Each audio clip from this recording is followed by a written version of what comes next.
জাতিসংঘ কিছুই বলবে না। সিরিয়ার মাটি আমার সন্তানদের রক্ত দিয়ে ধুয়ে মুছে যাবে, জাতিসংঘ কিছুই বলবে না।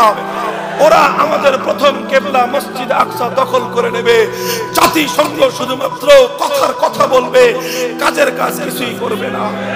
তাই আজ সময় এসেছে, সারা দুনিয়ার মুসলমানদেরকে যদি রক্ষা করতে হয়, 57টি মুসলিম দেশ রাষ্ট্রপ্রধান হাতে হাত রাখো, এরদোগানের থিওরি ফলো করো, পাল্টা মুসলিম সেনাবাহিনী গঠন করো, মসজিদে আকসাকে হেফাজত করবার জন্য 57টি মুসলিম দেশের সম্মিলিত সেনাবাহিনী নিয়োগ করো। যদি মুসলমানরা আজ এই পদক্ষেপ নিতে পারে, ইনশাআল্লাহ জেরুজালেম ইসরায়েলের রাজধানী হবে না, জেরুজালেম ইসরায়েলের কবরস্থান হবে, কবরস্থান হবে ইনশাআল্লাহ।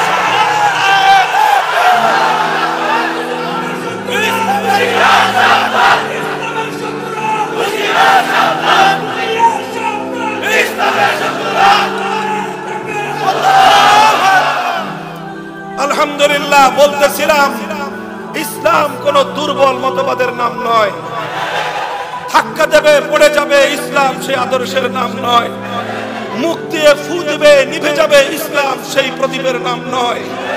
ইউরিদুনা লিইউতফিউ নূরাল্লাহি বিআফওয়াহিহিম ওয়াল্লাহু মুতিম্মু নূরিহি ওয়ালাউ কারিহাল কাফিরুন।